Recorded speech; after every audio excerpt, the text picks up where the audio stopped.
A Zen master formerly resided at a Buddhist monastery. One day a guy approached him and said, "Sir, my mind is really troubled. My mind is constantly racing with ideas. Please provide me a mantra to help me decrease my mind's thoughts." The Zen teacher looked at him and said, "My friend, start doing meditation every day. Your mind will begin to settle down as you meditate gently and steadily." But the man pleaded, "Sir, please don't tell me to meditate. I can't meditate because when I attempt, additional ideas enter my mind, most of which are unpleasant, making me restless. Don't worry, son. It happens in the first stages of meditation, but by practicing meditation gently and gradually, your mind will begin to quiet down." However, the guy said, "Sir, meditation is not my cup of tea. Please provide me with some mantras to help me relax." The Zen teacher saw that this individual would not comprehend in this manner. Then he added, "Okay, if you insist, I'll give you a mantra to help you relax." Then he whispered a mantra in his ear and told him he had to chant it every day while sitting alone. Then he added, "Okay, if you insist, I'll give you a mantra to help you relax." Then he whispered a mantra in his ear and told him he had to chant it every day while sitting alone. The guy was overjoyed and stated, "Master, I will definitely recite this mantra every day." The Zen teacher stated, "But remember one thing, don't think of a monkey while saying this mantra, else the mantra will become useless." "Sir, why would I think of a monkey?" replied the guy.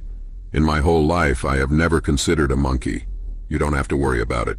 And he walked away. The man returned home delighted and sat down to chant the mantra. As he began repeating the mantra, he remembered the Zen master's words, "Don't think of a monkey when you recite this mantra." As he recalled the master's remarks, images of monkeys began to appear in his head. He began to attempt to dismiss the monkey ideas, but the more he tried to ignore them, the more they came to mind. After a while, his mind was completely overrun with monkeys. The man reasoned that his Zen teacher had given him this advice. He should not have mentioned monkeys if he knew they were problems. There is no other animal that comes to mind, and monkeys are no longer alive. The man got up, had a wash, changed his clothing, and sat alone in a chamber to repeat mantra once again. Monkeys nudged him as soon as he closed his eyes. They were all around him. He saw monkeys wherever he looked. He began seeing monkeys in the faces of his family members by night. The man was insane. The harder he tried to ignore the monkeys, the more monkeys popped into his head. He was nearly insane by the morning. He rushed back to the Zen teacher the next morning and told him everything. "Sir, what type of mantra have you given me since yesterday?" he asked.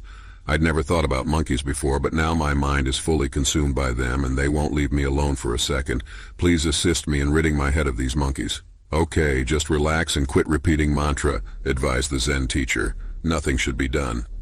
The man took a seat, relaxed, and ceased saying the mantra. He was startled that there was no longer any concept of a monkey. Everything returned to normal. The Zen master then said, "See, my friend, I just wanted to tell you about the nature of our mind. Never attempt to battle your intellect. The more you squeeze the spring, the higher it will jump. Similarly, the more you try to repress your mind, the stronger it becomes. Maintain your cool. Begin to pay attention to your ideas. You will notice that your thoughts will gradually settle down. Meditation is also required to keep track of your thoughts. When we examine our life, we will notice that our minds are like a monkey that jumps around aimlessly. You won't be able to firmly stop this monkey mentality. The more you attempt to press a spring, the more it will leap. Similarly, the more you try to block your ideas, the more they will come to you. According to experts, a human mind generates somewhere between 36000 and 80000 ideas every day. You will not be able to stop these ideas if you try to stop them aggressively. Instead, the attempt to halt them gives them energy, while the effort to avoid them attracts attention. When you begin to avoid something, you begin to pay excessive attention to it. As a result, there is no need to stop thinking. All you have to do is observe your thoughts objectively. We rarely have the ability to observe our thoughts in our daily lives, but meditation allows us to do so. As a result, you must practice meditation in order to observe your thoughts. Some individuals report that when they begin meditating, more thoughts begin to enter their brains. However, this is due to the fact that when we begin meditating, the old impressions concealed in our minds begin to explode, much like when you clean your house, all the rubbish comes out. Similarly, when you begin meditating, all of the rubbish in your mind begins to come out, and you will begin to have more ideas, but you need not be concerned. Continue your meditation practice gently and steadily by monitoring your thoughts without attachment. When all of your mind's junk is released, your mind will begin to quiet down and you will have less thoughts. You will undoubtedly be able to manage your thoughts with time and effort. Please subscribe to my channel Lessons of Life and press the bell notification icon.